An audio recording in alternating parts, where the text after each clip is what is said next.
சாதத்துக்கு சைட் டிஷ்ஷாட்டு மதியம் லஞ்சுக்கு இந்த மாதிரி மில் மேக்கர் பெப்பர் சுக்கா பண்ணி பாருங்கங்க. அட்டகாசமாக இருக்கும் டேஸ்ட்டு. ட்ரை பண்ணி பாருங்கள். எப்படி பண்ணுறதுன்னு பார்க்கலாம். இதுக்கு ஒரு மசாலா அரைச்சி போட்டு பண்ணியிருக்கேன். சூப்பராக இருக்கும் டேஸ்ட்டு. கொதிக்கிற வெந்நில நம்ம மில் மேக்கரை ஆட் பண்ணி விடணுங்க. ஆட் பண்ணி நல்லா மிக்ஸ் பண்ணிவிட்டு நம்ம உடனே பச்சை தண்ணி விட்டு நம்ம புழிஞ்சு எடுத்துடணுங்க.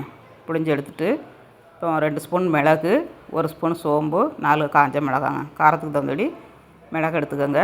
மிளகும் வர மிளகாவும் எல்லாத்தையும் ஆற வச்சு நம்ம பவுட்ரு பண்ணி எடுத்துக்கலாம். கடாயில் ஒரு துண்டு பட்டை, 2 ஸ்பூன் எண்ணெய், 4 லவங்கம், 2 ஏலக்காங்க போட்டு நல்லா ஃப்ரை பண்ணிவிட்டு அப்புறமா ஒரு வெங்காயம், பெரிய வெங்காயம் மட்டும் ஒரு வெங்காயம் போட்டிருக்கேன், சின்னதாக கட் பண்ணி. அரைச்சி வச்ச மசாலாவும் ரெடி ஆயிடுச்சு.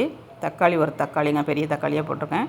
சின்ன தக்காளினா 2 போட்டுக்கோங்க. கொஞ்சம் உப்பு போட்டு வதக்கிக்கோங்க. மில் மேக்கர் கிரேவிக்கு உப்பு போதுமான அளவு போட்டிருக்கேன். காணலன்னா செக் பண்ணிவிட்டு போட்டுக்கோங்க. இப்போ இஞ்சி பூண்டு பேஸ்ட்டு 1 ஸ்பூனுங்க. இதையும் போட்டு நல்லா வதக்கிட்டு இப்போ நல்லா தண்ணியில் புழிஞ்சு வச்சுருக்க மில் மேக்கரை நம்ம ஆட் பண்ணிடலாங்க. ஆட் பண்ணிவிட்டு இதுக்கு மேலே நம்ம அரைச்சி வச்ச மசாலாவை ஆட் பண்ணிக்கிடணும். மசாலாலாம் போட்டு கொஞ்சம் ஃப்ரை பண்ணிக்கோங்க. ஃப்ரை பண்ணிவிட்டு அரைச்சி வச்ச மசாலாவை ஆட் பண்ணிடலாங்க. சூப்பராக இருக்கும். இந்த மசாலா அரைச்சி போட்டு பண்ணி பாருங்கள். அட்டகாசமாக இருக்கும் டேஸ்ட்டு. மட்டன் சிக்கன் சாப்பிடாதவங்கெல்லாம் இந்த மாதிரி செஞ்சு சாப்பிடுங்க.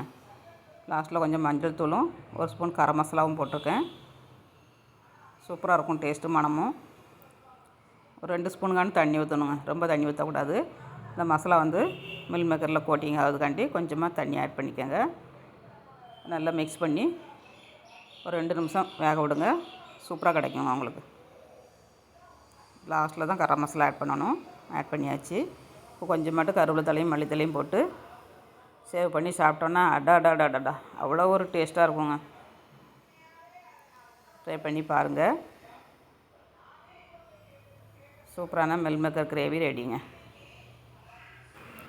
ஸ்டவ்வோடு சமைக்கும்போது அன்போடு சமைக்கணுங்க. அன்போடு சமைச்சிங்கன்னா சுமாராக இருக்க மில் மேக்கர் சுக்கா பொடி கூட சூப்பராக இருக்குங்க.